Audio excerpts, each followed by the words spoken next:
Además de estos ejemplos que hemos comentado y de un pequeño informe que existe en la biblioteca, en el archivo de la Catedral de Ibiza, de que ya se avistaron luces extrañas allá por el año 1200, hay otros muy reveladores.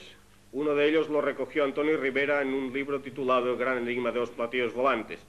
Se trata del avistamiento durante varias tardes seguidas a finales del mes de julio del año 53 a una altura de 45 kilómetros de lo que se dijo que era una gigantesca nave nodriza que se pudo ver desde muchos puntos de España y especialmente desde Mallorca y desde Ibiza.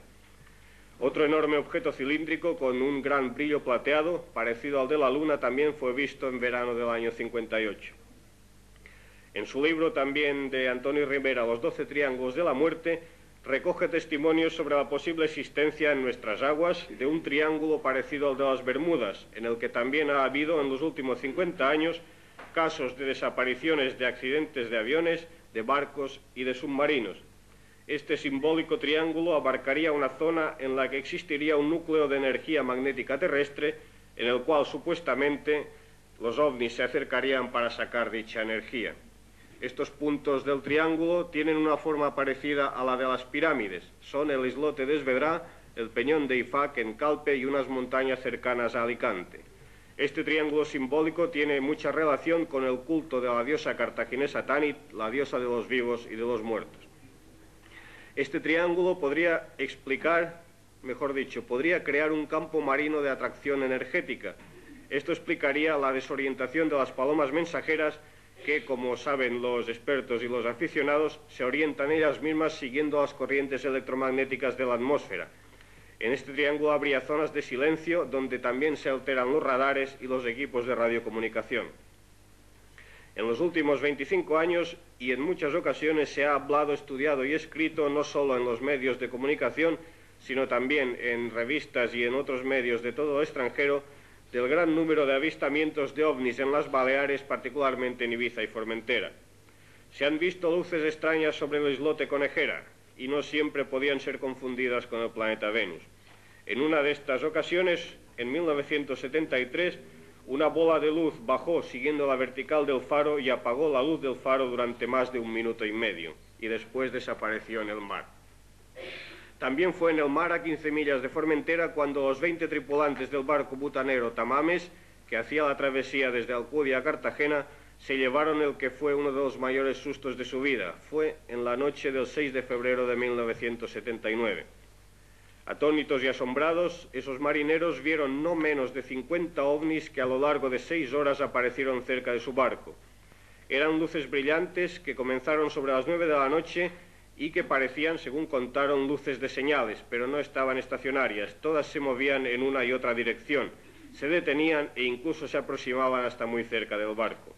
Eran de color amarillento y el radar las detectó como señales enormes, registrando que eran algo sólido y real y no un fruto de la imaginación. La tripulación más tarde contó que parecían bolas de fuego de distintos colores moviéndose en el horizonte. Cuando el barco llegó a Cartagena la mañana siguiente e informó a las autoridades de Marina, no hubo ninguna explicación oficial, pero el caso llegó a los medios de información de todo el mundo. Pocos días más tarde se intentó explicar oficialmente que eran paracaidistas que hacían maniobras nocturnas y que utilizaban linternas, algo absurdo e ilógico porque nunca hubo maniobras en aquellas fechas. Otro caso fueron las extrañas masas de luz que se vieron en julio del 78 en los cielos de Santa Eulalia sobre el mar. En esa ocasión se pudo contar con un teodolito de 180 aumentos, propiedad de un profesional que estaba entre los testigos.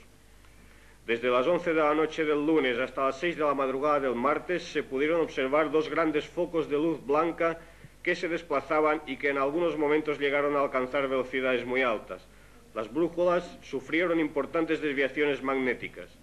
Una de las luces medía 17 metros de alto y 13 de largo, y a través del teodolito se veía una forma simétrica con 4 focos situados sobre una especie de plataforma.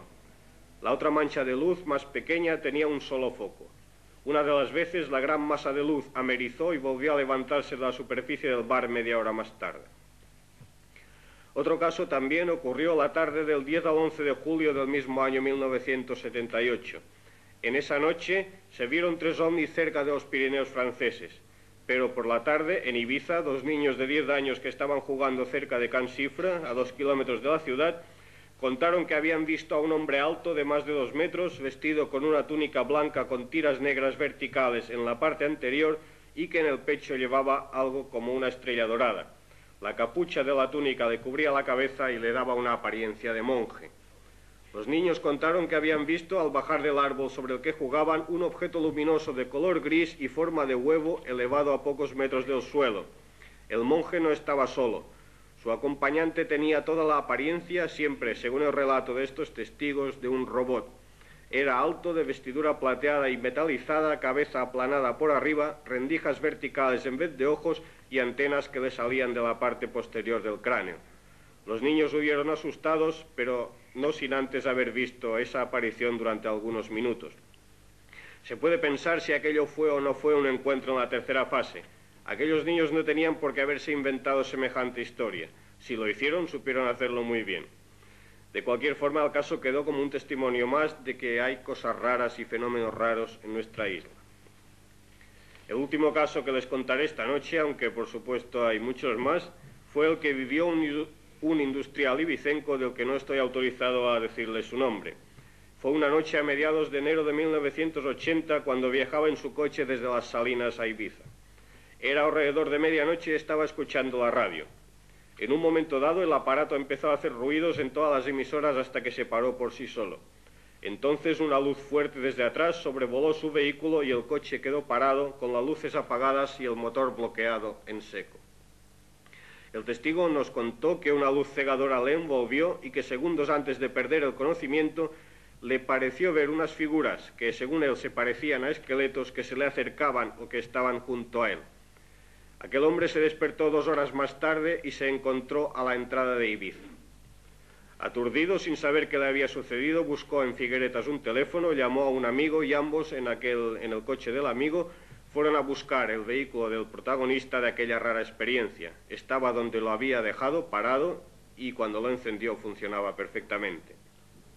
Aquel hombre nos contó: no sé lo que me pasó en esas 2 horas, no puedo asegurar nada.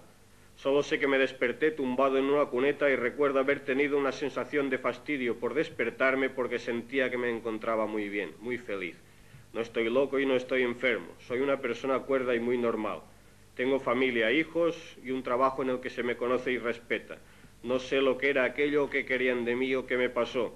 Solo sé que vi lo que vi y me pasó lo que he contado, no me invento nada.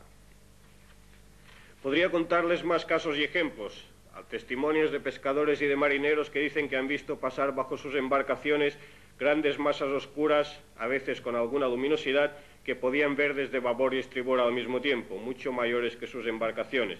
No eran ballenas ni grandes peces. Podría hablarles de gentes que han visto entrar y salir luces extrañas del mar, pero tampoco quiero abusar demasiado más de su paciencia.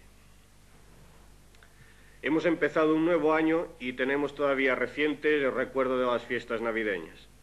Han sido fiestas que todos nos deseamos paz y felicidad, es tiempo de estar en familia, de buenos sentimientos, de mejores deseos, y un año más hemos celebrado y hemos recordado el nacimiento de Jesús. Por mi parte, tampoco es tarde todavía para que esta noche le aporte al tema mi pequeño granito de arena. Pero quiero hacerlo contándoles algo extraño y misterioso. De alguna manera tiene relación con el tema de esta charla. Seguro que ya están pensando ustedes que les voy a hablar de la estrella de Belén y compararla con un ovni. Se ha escrito mucho sobre esto, pero me van a permitir que esta noche lo enfoque desde otro punto de vista. Les voy a hablar muy poquito de la estrella y sí un poquito más de los Reyes Magos.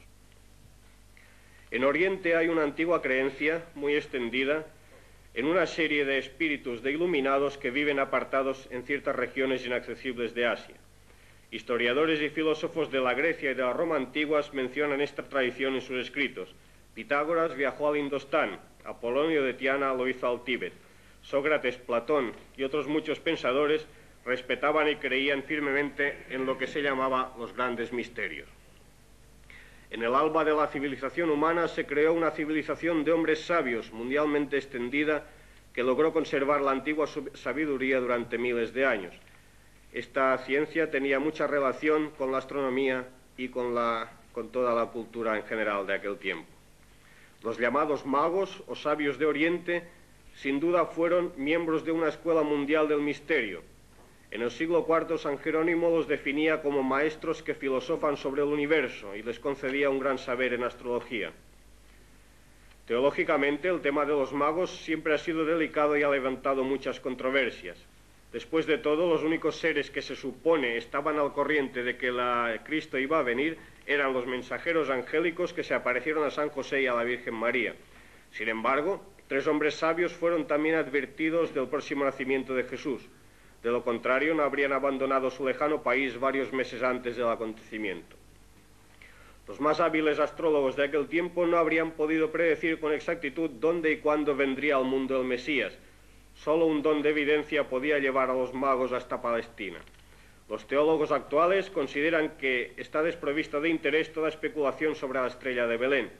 Si se acepta el texto de San Mateo, esta luz no podía provenir de un planeta, ni de una estrella, ni de un cometa, porque se movía muy rápida en el cielo. Por otra parte, su curso era demasiado lento para hacer pensar en un meteoro. En consecuencia, ¿por qué no se puede pensar que podía ser muy bien un ingenio concebido por la tecnología de una antigua creencia perteneciente al dominio de los magos? La estrella de los magos fue seguramente enviada por la hermandad a la que estos pertenecían para llevarles al encuentro del que llamaban Niño Dios, para ayudar a la familia y aportarles algunos medios, y también, no se olvide esto, para rendirle pleitesía, para reconocerle como el que luego sería llamado Maestro o Salvador. En una vieja leyenda los propios magos cuentan esto que sigue. Marchamos sobre la faz de la tierra sin conocer el lugar exacto. Las órdenes de los terafim nos dirigían y nos conducían día tras día. Cuando oímos esta cerca habíamos perdido de vista toda huella de habitación. ¿Alguien podía esperar un milagro de tal anuncio sin precedentes en medio de los camellos y de los asnos? La palabra terafim que citan los magos es hebrea y su traducción y significado no es otro que ángeles del cielo. Aquellos sabios debieron de tener una premonición del nacimiento de Jesús cuando partieron para el largo viaje durante el embarazo de María. ¿De dónde venían? ¿Quién les encargó su misión? ¿Dónde fueron luego? No son preguntas vanas. Siempre queda en pie este hecho, que los magos estaban prevenidos acerca del acontecimiento que se preparaba. Conocían la ciencia de las estrellas y recibían advertencias y avisos durante el sueño. Filón el judío, un historiador hebreo que vivió el año 30 a.C. y el año 40 después de Cristo, fue contemporáneo de Jesús y dejó escrito acerca de estos hombres sabios lo siguiente. Los magos eran hombres santos que, manteniéndose apartados de todas las demás cosas de la tierra, contemplaban las virtudes divinas y comprendían claramente la esencia divina de los dioses y de los espíritus. Así iniciaron a otros en los mismos misterios. Esto implica en el curso de su existencia el mantenimiento de una relación ininterrumpida con estos seres invisibles. Los magos no eran solo astrólogos venidos de Persia, como proclaman las fuentes teológicas, sino grandes iniciados y pertenecientes a una fraternidad mística. Eran unos más entre los que en aquel tiempo creían en los grandes misterios. Hay muchos mitos y leyendas sobre ciudades mágicas y misteriosas civilizaciones, nombres de lugares tales como Shambhala, Agartha o Shangri-La, en los que habitan o habitarían los llamados inmortales, los guardianes de la humanidad, y que los iniciados en los grandes misterios, entre ellos hombres como los que hoy conocemos como Reyes Magos, habrían conocido. Todo esto nos despierta inquietud, además de mucha curiosidad y de mucho interés, pero hoy por hoy este tema no es más que otro de los grandes enigmas de nuestro mundo y tendremos que dejarlo para tratarlo en otra ocasión. Pero no quiero despedirme sin algo que entiendo que es imprescindible y que es la razón de que esta noche, en esta pequeña charla sobre ovnis y extraterrestres, les haya traído el tema de los Reyes Magos. Este algo es sencillamente decirles a ustedes qué eran lo que hemos llamado antes los grandes misterios. Resumiendo lo máximo posible, estos misterios parten de la doctrina fundamental de que la tierra es para el hombre solamente un lugar de exilio y que su verdadera morada está en el espacio sideral. Dicho de otra manera, el hombre no pertenece propiamente a la tierra, sino que su hogar auténtico está en las estrellas. De ellas ha venido y a ellas volverá algún día. Todos nosotros, todos los seres humanos, según estas antiguas creencias, también seríamos extraterrestres. Señoras, señores, gracias, bona nit i molts anys i bons.